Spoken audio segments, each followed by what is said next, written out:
اینجا کشور لوکزامبورگ که کل کشور اندازه کلان شهر تهرانه و جایی هم که وایسادیم بهش میگن زیباترین تراس کل اروپا. من حسین هستم. من نیکا. از کانال پرشین اکسپلوررز. خوش اومدید به ولای کشور لوکزامبورگ. بریم با هم دیگه این کشور خاص رو ببینیم و راجبش یاد بگیریم. بزن بریم.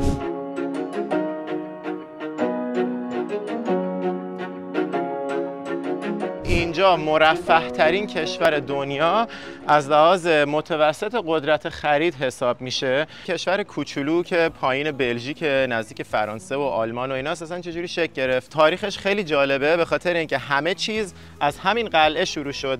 این ساختمانی که میبینید قصر سلطنتی کشور لوکزامبورگه، ولی خیلی جالبه که این سلطنتی که من میگم خیلی فرق داره با کشورهای دیگه اروپا. جمع کلیسای نوتردام داره که الان میریم با هم داخلش رو بریم.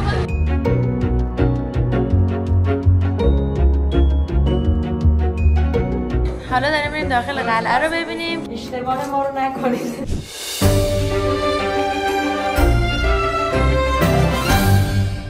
الان توی ایستگاه قطار شهر بروکسل بلژیک هستیم و داریم میریم کجا؟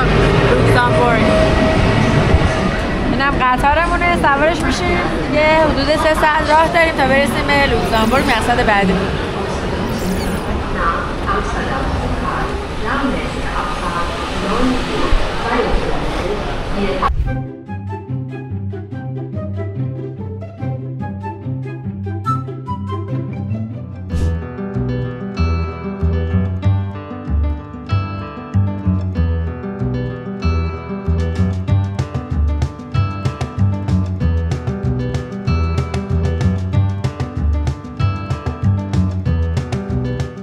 رسیدیم به شهر مرزی بلژیک و لوکزامبورگ به اسم آرلون.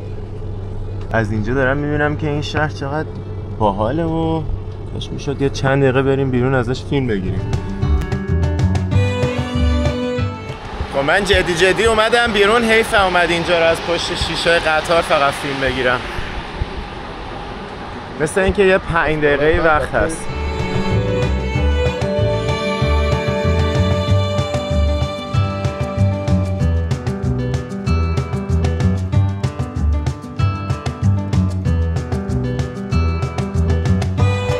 اون کلیسای با ابهتی هم که اونجا میبینین کلیسای سنت مارتین د آرلون مال شهر آرلون. الان یه سری تصویر هوایی هم ازش براتون میذارم که ببینین.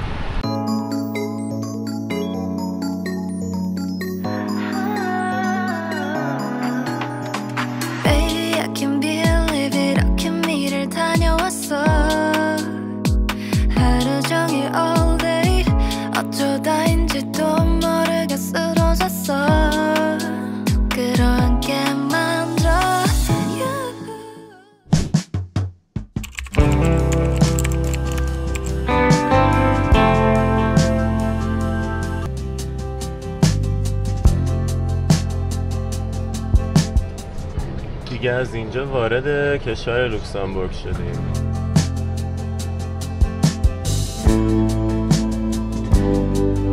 کلاً اسم ایستگاهش لوکزامبورگه، یعنی نماینده کل کشورشونه.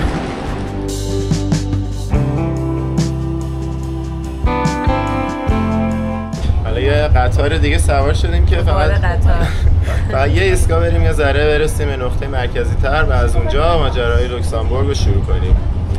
چقدر قطارش تمیزه. خیلی. این یکی قطار داخل شهریش خیلی شیک و پیک‌تر بود.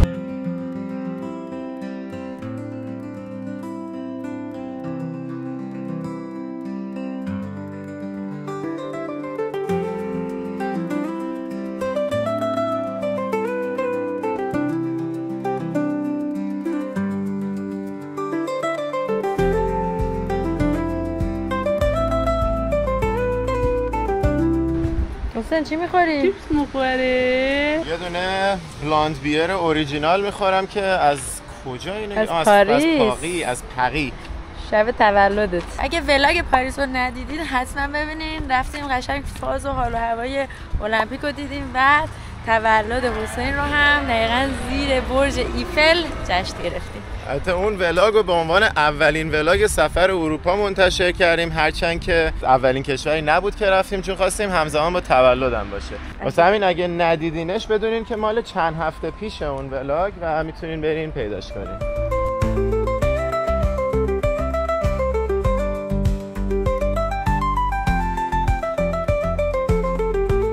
رسیدیم روی یه دونه از این پلا که میتونیم هم حیات خونه مردم رو باش ببینیم از روش، هم یه دره زیبا که الان بهش میرسیم. این هم تازه این همین پلی هم که داریم از روش رد میشیم یکی از جاهای دیدنی این کشوره. اسمش هست پل لاپاسرل که منظره های خیلی قشنگی داره. این بافت این طرفش خیلی باحاله، از اون طرف قصر میبینیم.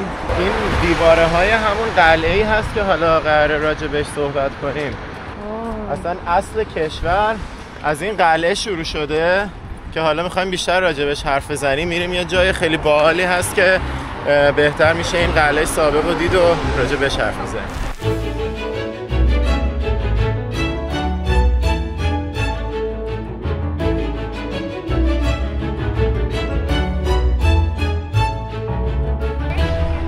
حالا رسیدیم به کلیسای نوتردام لوکزامبورگ که الان پشت این درخت هست. بریم از یه زاویه بهتر ببینیمش.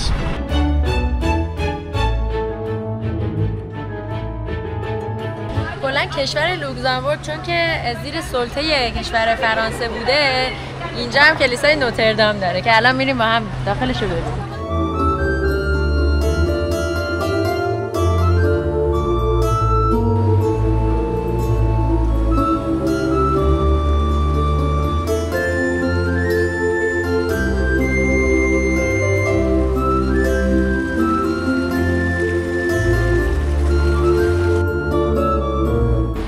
با هم داخلش رو ببینیم.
تمام این دیوارا که اینجا میبینین دیوارای قلعه سابق لوکزامبورگ که بیشتر راجع بهش حرف میزنیم.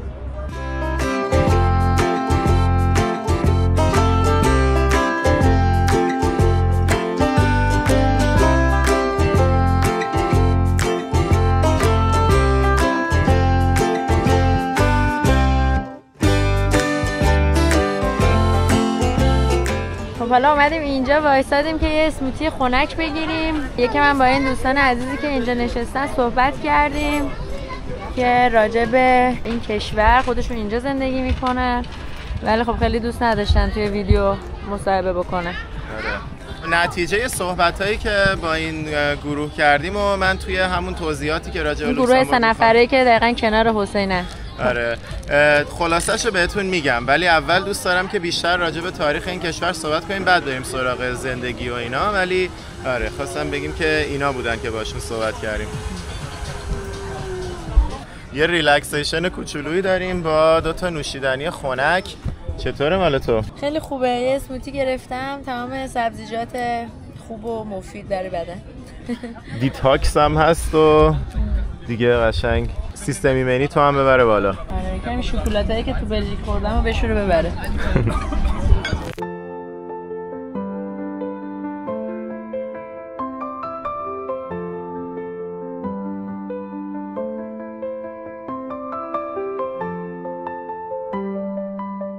حالا داریم تو خیابون روچیمایش راه میریم که خیلی مرکز شهره و میریم به سمت یه دونه خیابون معروف دیگهش که رسیدیم. حالا میبینیم. سورپرایزه. برای خودمون هم سورپرایزه، البته فقط میدونیم معروفه.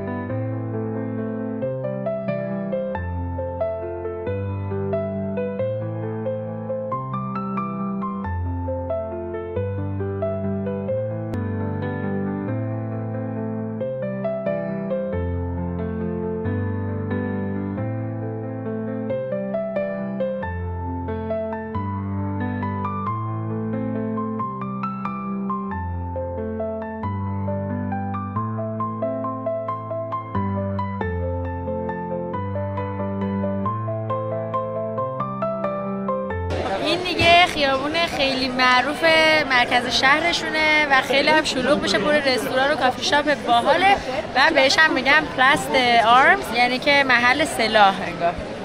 اگه آرمزش همون آرمه، آره حدس میزنیم که معنیش محل سلاحه. یه دلیل تاریخی داشته از لحاظ قلعه‌ای که اینجا بوده.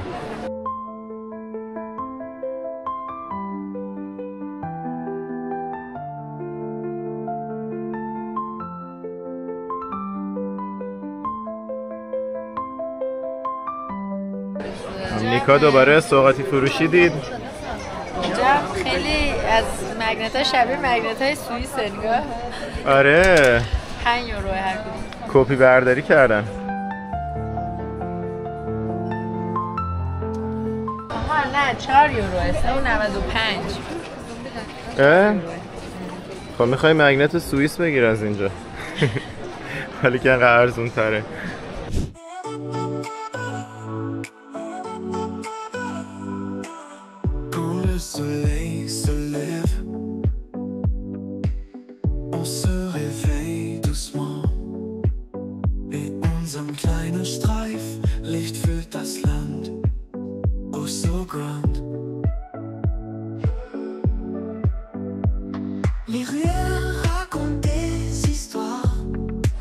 پرچم سوئیس رو زدن. کشور رو اشتباه اومدیم. یه ایستگاه رد کردیم رسیدیم سوئیس ظاهرا.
Et wir trinken Wein im Park.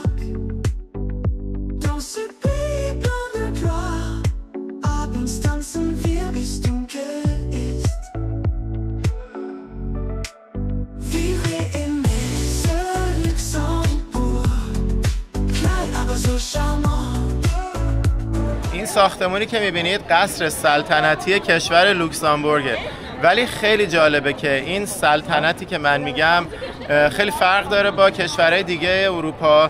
مثلا هلند و اسپانیا و انگلیس و اینا همه شاه و ملکه و اینجور چیزا دارن. اینجا با اون که مونارک داره، یه جورایی سیستم شاهنشاهی داره ولی شاه نداره و به جاش دوک داره. دوک توی اروپا همیشه توی تاریخ مثلا یه لول پایین‌تر از شاه بوده. یه شاه داشتن که یه منطقه گنده‌ای رو پوشش میداده، بعد زیر اون شاه یه سری دوک داشتن. حالا اینجا با اون که یه کشور مستقله، به جای اینکه شاه داشته باشه یه دونه دوک داره که حالا البته که الان پارلمان و اینا قدرت اصلی رو داره و این دوک مثل همون شاه کشور دیگه اروپایی نقش تشریفاتی داره، ولی هنوز بهش میگن دوک، بهش نمیگن شاه و این خیلی جالبه و باز تاریخ لوکزامبورگ که کاملتر توضیح دادیم دلیلش رو میفهمید.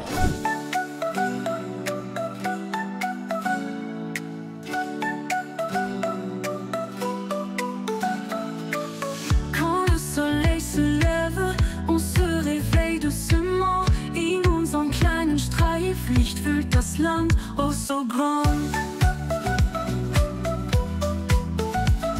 Les rues racontent des histoires et wir trinken Wein im Park dans ce pays plein de gloire. امروز روز فستیوالشونه، تمام جاهای میدونای معروف و اینا رو گرفتن، کلی از این بازی ها آوردن برای بچه ها.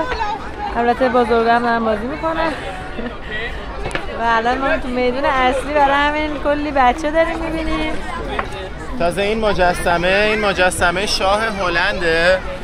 اینجا یه زمانی جزء هلند بوده و در واقع جزش که نه، در واقع تحت هلند بوده، یه منطقه نیمه مستقل هلند بوده و این اون موقع گرند دوک هلند بوده، دوک دوکان که الان اون بالا که اون بالا مجسمه‌شو می‌بینیم.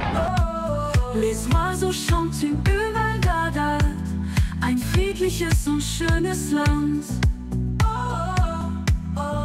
Des cultures qui se mélangent, d'hier et aujourd'hui, mit einem Lächeln, das sich nicht verändert. C'est la beauté de ce pays. Vivre aimer ce Luxembourg, klein aber so charmant. Jour et nuit, toujours en cœur, nous chérissons unser Paradies grand.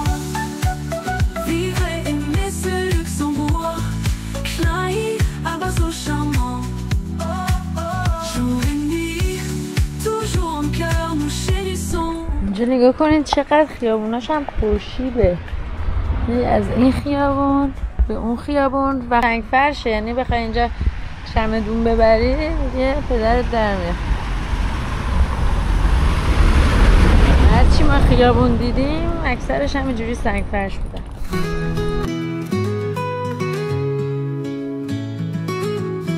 Alles abgestört, kaler Grau. Finster Blick holt mich auf kalt. Hier spielt der Gefahr genießen, aus der Schönheit heim auf Front. Mit des Baut am Busch fest, längs der Strehle liegt auf mich. Ich lauschte der viele schöne Sang, ihre Melodie erzählt ein Geschichte. mein Freund da draußen. اینجا معروفه به زیباترین تراس کل اروپا و دلیلش اینه که این منظره زیبا از کل اصلی ترین شهر لوکزامبورگ رو میبینیم با یه دونه رودخونه و دیواره های یک قلعه فوق العاده تاریخی و تاثیرگذار توی اروپا که الان قشنگ داریم. این دیوارا همه اوریجیناله، یعنی اصل قلعه و قصرش الان دیگه نیست ولی همه دیواراش پابرجاست و میتونیم ببینیم که این کشور از کجا شروع شد.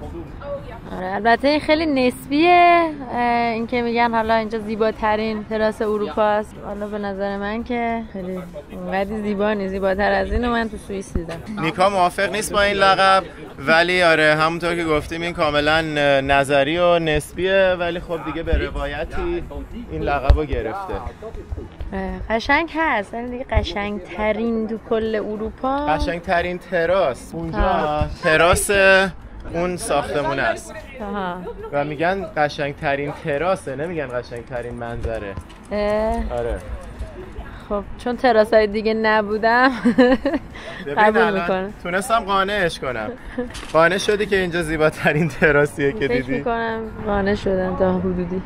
حالا راجع به تاریخ شکلگیری این کشور توضیح بدیم. این کشور کوچولو که پایین بلژیک نزدیک فرانسه و آلمان و اینا اصلا چجوری شکل گرفت؟ تاریخش خیلی جالبه به خاطر اینکه همه چیز از همین قلعه شروع شد. دیواراشو الان می‌بینیم، این وسط یه دونه قلعه شکل گرفت و از اونجا کلا نفوذش و تبدیل شدنش به یه منطقه خودمختار شروع شد.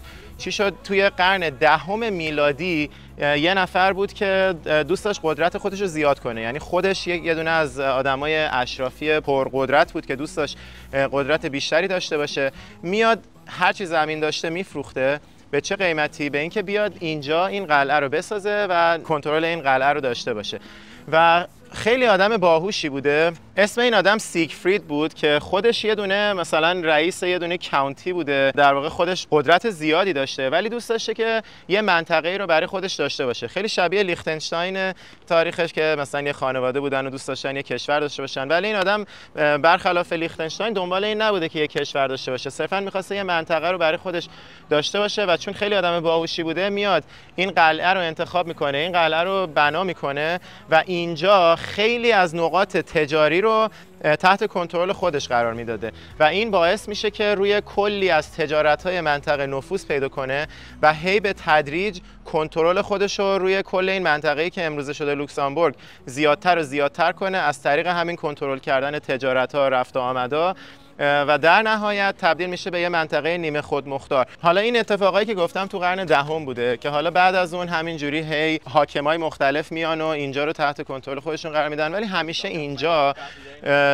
اون نفوذش رو داشته و اون نیمه خودمختاری خودش رو داشته. هرچند که اینجا رو فرانسه اومده گرفته، آلمان گرفته، هلند گرفته، اسپانیا حتی یه مدت اینجا رو تحت کنترل داشته و جزو منطقه حکمرانی این کشورها یا اون امپراتورای اون سلسله های مثلا اسپانیا یا فرانسوی ها اینا بوده، ولی همیشه کنترل و نفوذ و نیمه مختاری خودش رو تونسته حفظ کنه و دقیقاً هم به خاطر این بوده که بهش احتیاج داشتن. یعنی کسی که اینجا رو حکمرانی می‌کرده نفوذ زیادی داشته، میتونسته از تمام تجاری که از این مناطق رد میشن باج بگیره و همیشه از نظر مالی قدرتمند بودن و هیچ وقت این امپراتورا نیومدن بگن که آقا شما باید 100% تحت کنترل ما باشین، به خاطر اینکه همین که یه ذره حفاظت شده است، یعنی از نظر جغرافیایی یه ذره ایزوله است و سخته که بیای کلشو بگیری، همین که به نفعشون بوده که بیشتر باشون مدارا کنن تا اینکه بخوان بیان کل اینجا رو از دستشون در بیارن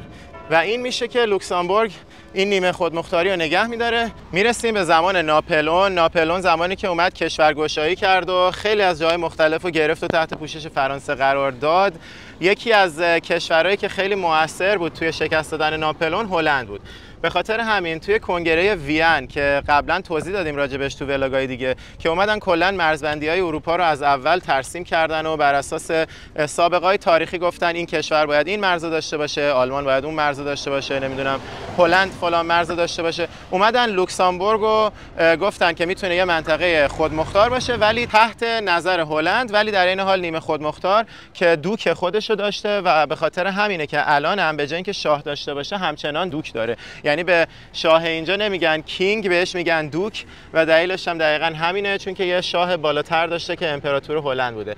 اما خب از هلند هم استقلالشون رو میگیرن، ولی برخلاف بلژیک که استقلالش رو از طریق انقلاب گرفت، اینجا احتیاجی به انقلاب نداشت به خاطر اینکه اینجا خودش خودمختار بود از همه لحاظ و اونقدری تحت فرمان امپراتور هلند نبود. ولی خب زمانی که بلژیک میاد استقلال خودش رو میگیره، دیگه یه فاصله گنده میفته بین لوکزامبورگ و هلند، چون که الان اینجا هم مرز بلژیکه دیگه، یعنی یه جورایی هلنده، بعد بلژیک، بعد لوکزامبورگ. تا زمانی که بلژیک جزء هلند بود، خب منطقی بود که حالا اینجا هم چسبیده به امپراتوری هلند و خودمختار هست، یه جورایی هم تحت هلند هست. اونا که انقلاب کردن و مستقل شدن، یه چند دهه بعد لوکزامبورگ هم دیگه به تدریج به مرور زمان دیگه واقعا دیدن که از نظر سیاسی واقعا هیچ ربطی به هلند ندارن و کلا دیگه مستقل شدن و این شد که کشور مستقل لوکزامبورگ تشکیل شد و الان زبونش هم خیلی جالبه، به خاطر اینکه اکثر این کشورهایی که ما دیدیم که چند زبونه هستن، مثل سوئیس که فرانسوی و آلمانی و ایتالیایی داره و بلژیک که هلندی و فرانسوی داره، اکثرا اینا زبونای جداگونه از هم جدا موندن. ولی اینجا زبون رسمی، زبون اداری و تحصیلیش فرانسویه، ولی یه زبون محلی داره به اسم لوکسامبورگیش که این زبون عملاً انگار آلمانی رو گرفته باشی، توش کلی کلمه‌های فرانسوی ریخته باشی و مثل یه آشه که بین فرانسوی و آلمانی درست کرده باشی و این خیلی جالبه. فقط همینجا این زبون لوکسامبورگیش صحبت میشه که البته از نظر ساختار بیشتر شبیه آلمانیه، ولی دیگه فرانسوی قشنگ انگار اومده ریخته وسطش. بعد ماست بین قیمه ها. دقیقاً.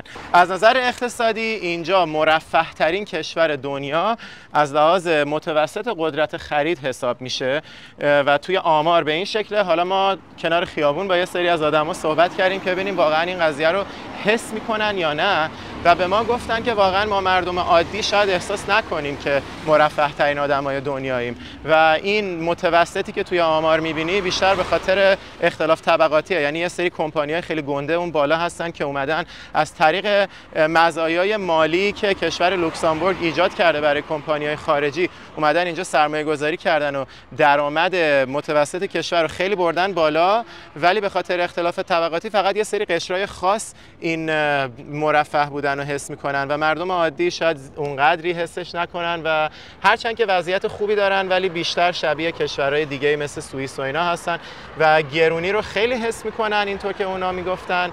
ولی خب بازم آمار میگه که این کشور به طور متوسط مرفه ترین کشور دنیاست. دو تا نکته یادم رفت بگم. یکی این که اسم اولیه این قلعه‌ای که الان توشیم که بعداً شد لوکسامبورگ، در اول لوسیلینبورهوک بود که در طول زمان تغییر کرد به لوکسامبورگ.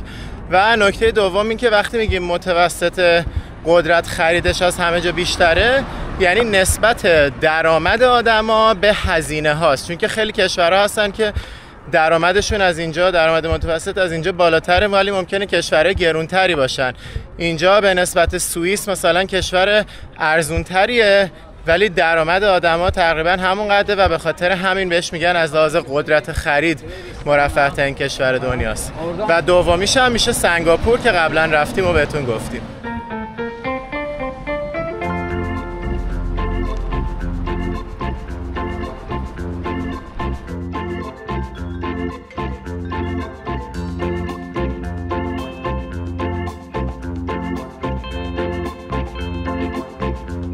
حالا داریم میریم داخل قلعه رو ببینیم که ورودیش نفر 18 یورو، برای دانش آموزا 14 یورو. برای بچه‌های زیر 4 سال مجانیه، برای بچه‌های بین 4 تا 12 سال 9 یورو.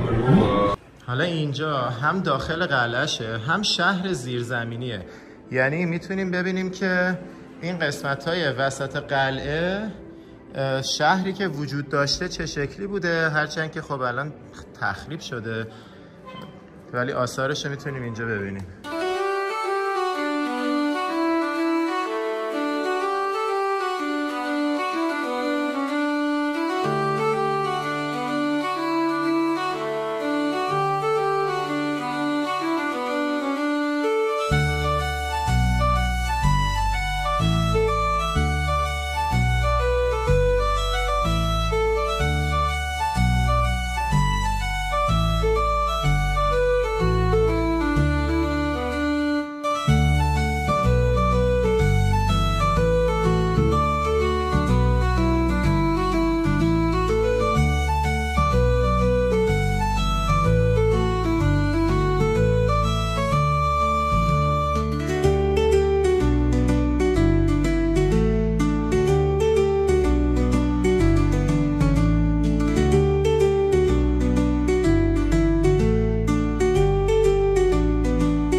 خب نظرت چی بود تا اینجا ماجرا؟ چرا انقدر قلعه‌شون لخته؟ دیگه اینجا خب چیز بوده دیگه، یعنی قسمت درونی قلعه بوده که خیلی جالبه، چون دقیقا همون چیزیه که اون 1000 سال پیش وقتی این قلعه رو ساختن برقرار بوده. و از طرفی هم اینجا به عنوان توپ هم داره، توپ داره. و از طرفی هم اینجا به عنوان پناهگاه توی جنگ جهانی دوم هم استفاده شده.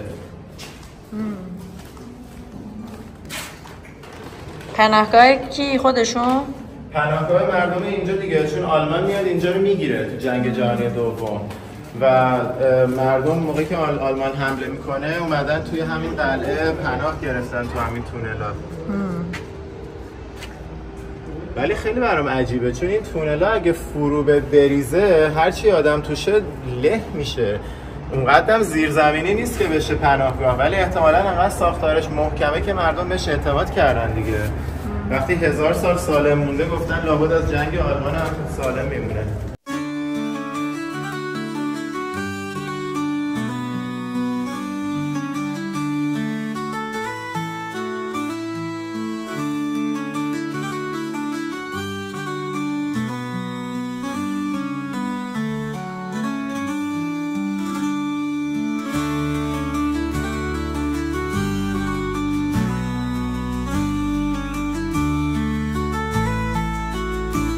رسیدیم به سد کشور.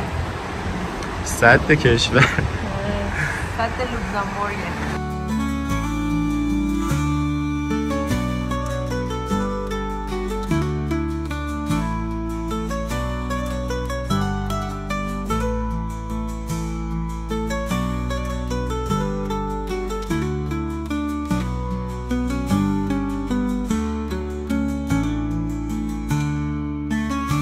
پله‌های سری قلعه رو پیدا کردیم، حالا می‌خوایم بریم پایین ببینیم چه خبره.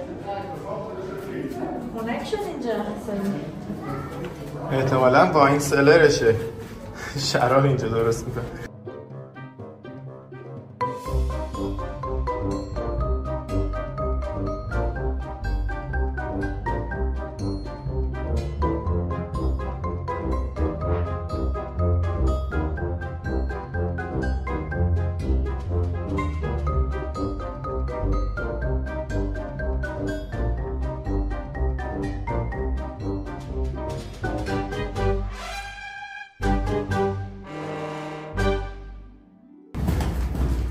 اومدیم پایین رفتیم بالا دوباره. همین بقیه‌شو بستن دیگه، دید نداره. دقیقا این پله ها رو رفتیم پایین، یه راه رو بود، از همون آخر راه رو اومدیم پله ها رو بالا، هیچی هم نداشت. اشتباه ما رو نکنید، پله به سمت پایین دیدین نرین. والا سرکاری بود. اومدیم بیرون از توی این غارا و اینم یه عکس خیلی تاریخی از وسط این قلعه. حالا از این مسیر بریم آشنا بشیم با منطقه‌ای که درست پایین دیوارای این قلعه قرار داره که بهش میگن گروند. این محله تاریخی مثل یه دهکده است پایین مرکز شهر لوکزامبورگ. اینجا بعد از خود محوطه قلعه اولین محل سکونت اهالی اولیه لوکزامبورگ بوده و به عنوان یکی از میراث یونسکو ثبت شده. این شهر قدیم برخلاف مرکز شهر که قبلش دیدیم خیلی ساکت و خلوته، ولی میگن یه سری بار داره و شبا یکم شلوغ‌تر میشه.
هم موزه ملی داره برای علاقه‌مندان به تاریخ این کشور و همچنین هنرهای این کشور.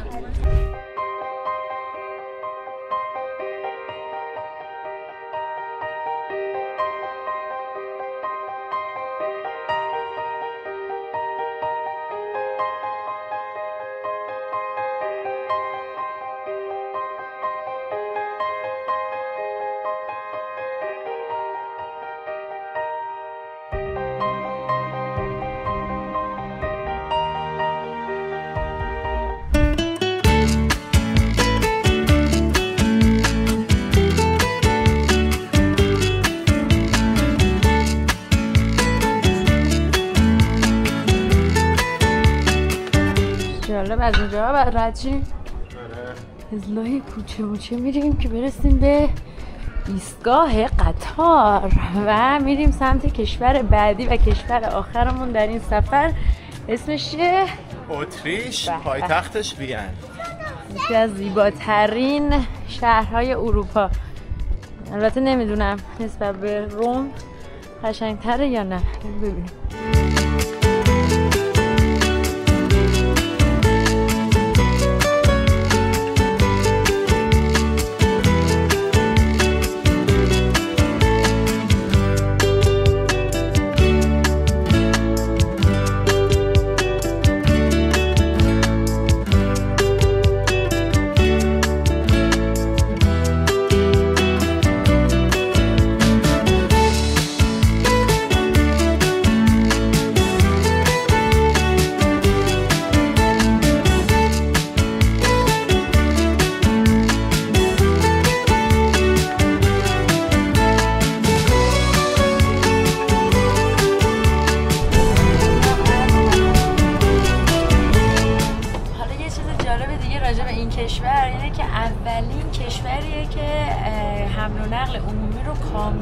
رایگان کرده برای کشورش و دیگه حالا پشتبندش احتمالاً یه سری کشورهای دیگه هم حمل و نقل عمومی رو رایگان کردن، ولی اینجا اولین کشوری بوده که این کار خوب و خیلی انجام داده.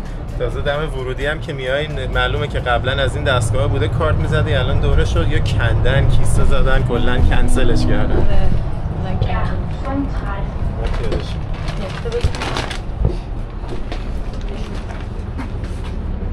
قبلا قشنگ جای کارت زدن بوده، الان دیگه کندنش.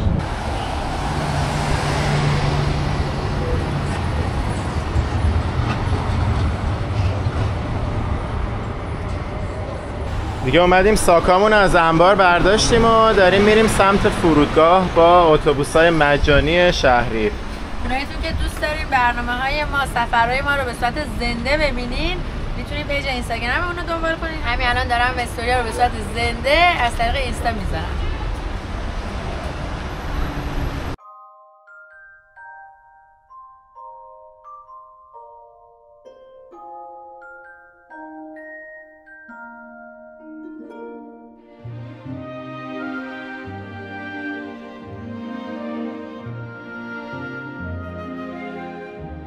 رسیدیم به فرودگاه لوکسامبورگ.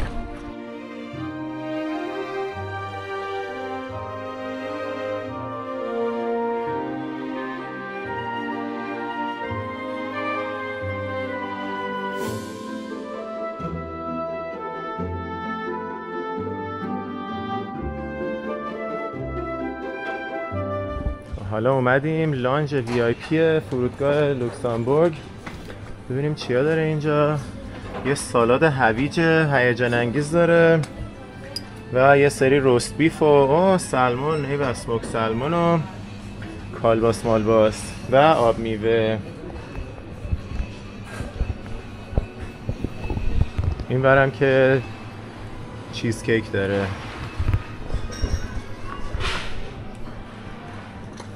خوبه بالاخره این دفعه با آرامش رسیدیم به فرودگاه بدون استرس و تویم از لانجمون استفاده کنیم. برای اونایی هم که تو ولاگ‌های قبلی ندیدن، ما به خاطر کردیت کارت آمریکامون یه عضویت داریم که همه لانج‌ها رو تو کشورهای مختلف توی مجانی بریم استفاده کنیم. اینجا هم مشروباتشو داره، از شراب گرفته تا انواع ویسکی و ودکا و جین. و این پایین هم آبجوهاشو گذاشته. منم یه دونه آبجوی سیمون گرفتم که فکر کنم آبجوی محلی خود لوکسامبورگه، چون تو اون پارک هم که رفتیم دقیقاً همینو میفروخت و این آبجوی محلی به سلامتی شما.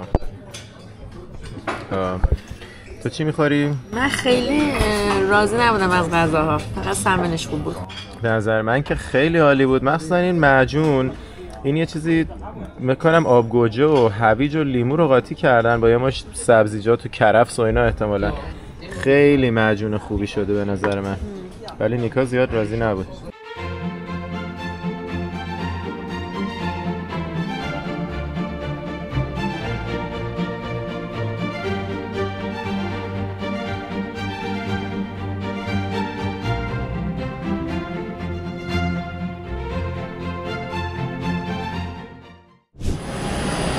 دیگه با این لاکستر داریم میریم به سمت کشور بعدی، کشور زیبای اتریش و پایتخت شهر وین که اونو برای ولاگ بعدی میذاریم. اگه سابسکرایب نکردی رو سابسکرایب بکن که ولاگ اتریش هم از دست ندی.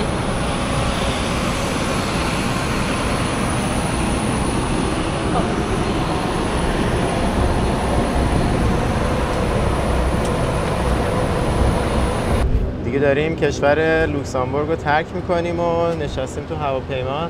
خواستم یه چند تا کلام آخر راجع به این کشور بهتون بگم که در جریان باشید.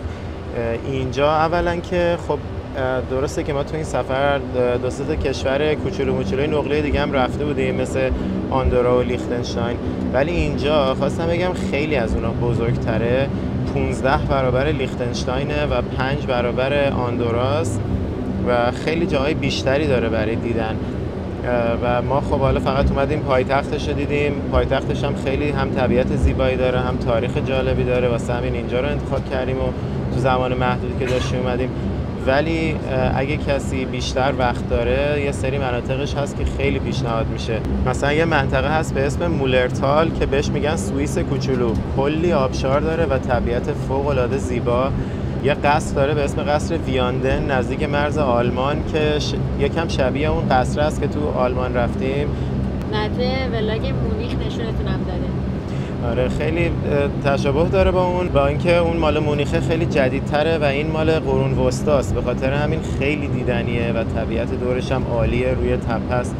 و همچنین دره موسل و رودخونه موسل که توی مرز لوکسامبورگ و آلمان و همچنین فرانسه هست و پر واینری، محل تولید شراب و کشت انگور که فوق‌العاده خونه های قشنگی داره، شراب سازی های قشنگی داره، واین تیستینگ داره، اونجا هم خیلی پیشنهاد میشه. و در کل این کشور خیلی دیدنی های بیشتری داره. اگه وقت داشتین پیشنهاد میکنم بیشتر وقت بگذرونین.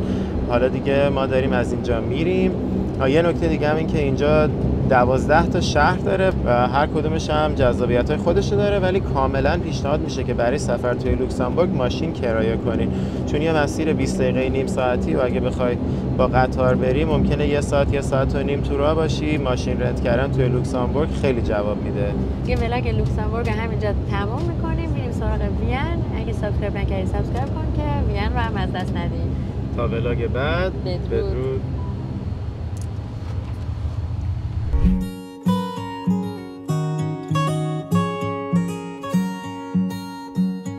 I know that you're curious, I know that you're strong, but life can be furious and things can go wrong.